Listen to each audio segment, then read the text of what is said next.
In today's video, we're going over my settings I use in Warzone 2, especially for Ashika Island, and I really recommend this for console players as well as PC players. So with that being said, if you guys do enjoy today's video, make sure you guys drop a like and subscribe to the channel, and also comment down below what you guys' favorite response curve type is in Warzone 2. With that being said, let's go straight into the settings. My button layout is set to default flip. The reason why is because I do play claw, so I don't actually need to use anything else, and I play flip because I like to have my buttons, shoot and fire instead of it the other way around, which will basically give me a slightly faster response time. Bumper ping I have set to off. Controller vibration I have set to off as well. I don't like to have a lot of vibration while I'm shooting or trying to focus. My stick sensitivity I have set to both 13. Now I wouldn't recommend you guys play this high if you are new to the game. I would recommend somewhere around maybe 9 or 10. If you guys are comfortable with playing on a higher sensitivity, then 13 is really good. And honestly, I'm gonna tell you guys right now, I would not recommend going anywhere above 13.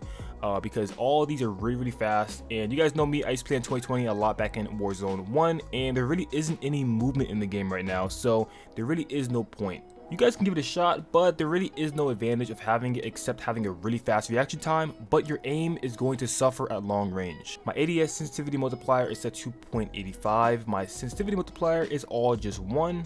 I don't really mess with vertical aim axis, so this is all just standard stuff.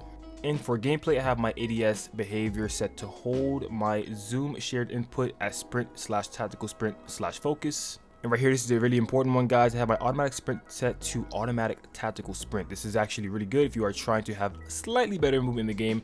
We don't have that much movement, but the movement that we do have can be abused with this setting right here. This is basically making it to where as soon as you push forward on your left joystick, you are automatically going to go into a tactical sprint, which is going to allow you to run really fast as well as dolphin dive really fast. My equipment behavior is set to hold. My weapon mount activation is ADS plus melee. Interact/reload behavior, guys, make sure this is on prioritize interact. This is going to make it to where all you have to do is just press square to pick up guns or open doors instead of having to hold it, which is going to save you a lot of time if you are trying to pick up weapons or open doors. And then armor plate behavior I have set to apply all. This is also really important if you guys are running away from someone and you have to take your finger off of triangle. At least you can keep putting on plates as you are trying to finesse them.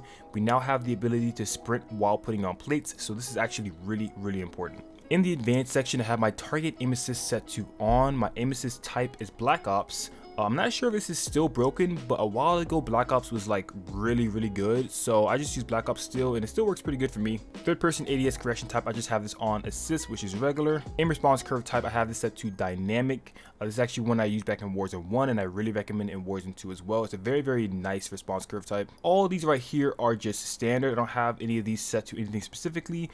Even this is set to off as well. Dead zone, now I have 0.15 dead zone in my controller. Now I usually like to have this at around 0.3. I actually did switch controllers, so I forgot to lower this back down to like 0.4. But you guys really just want to play around with this. I'm not going to give you guys a specific dead zone to use because my controller is different than all of you guys's. So if I was to give you guys one and you guys have a bunch of drifting or your controller is just spinning you guys around, then that wouldn't be very good. So I would recommend you guys play around with this in maybe multiplayer just to see how much dead zone your controller actually has. Start off all the way at 0. And if you guys see your controller drifting, just slowly bring it up one at a time until you guys basically stop having stick drift, and that will tell you your perfect dead zone. My controller orientation, I don't even know what the setting is. I've never seen this before, but I'm just having it set to up. For the gyro or gyro aiming, I'm just going to leave these all just default. I don't mess with any of these. These basically only if you have a PS5 or maybe a Series X controller. I'm not sure about the Series X part, but yeah, this is all just basically irrelevant.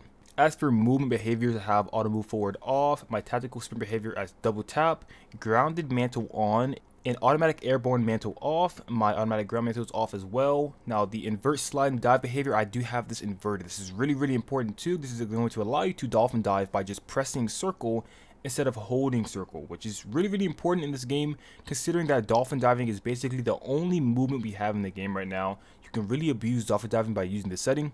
It does take some time to get used to. You basically have to hold circle if you want to slide, which is kind of weird, but it's going to be useful because sliding is basically irrelevant in this game. Sliding has no purpose. You can't shoot, you can't really get away. It's very slow.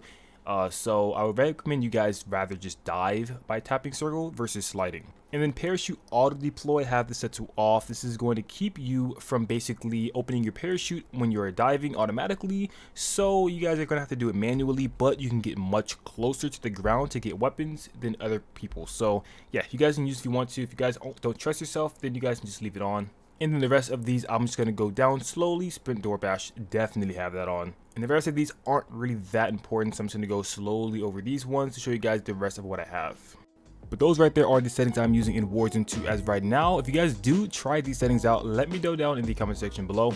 In today's video, I have a really goofy gameplay of me using the MP7, but as an AR build. So yeah, not a crazy amount of kills, but the game was really fun. So with that being said, I hope you guys enjoyed today's gameplay. I'll see you guys in the next one. Peace, love, and understanding always.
Watcher 6, resurgence window is ending.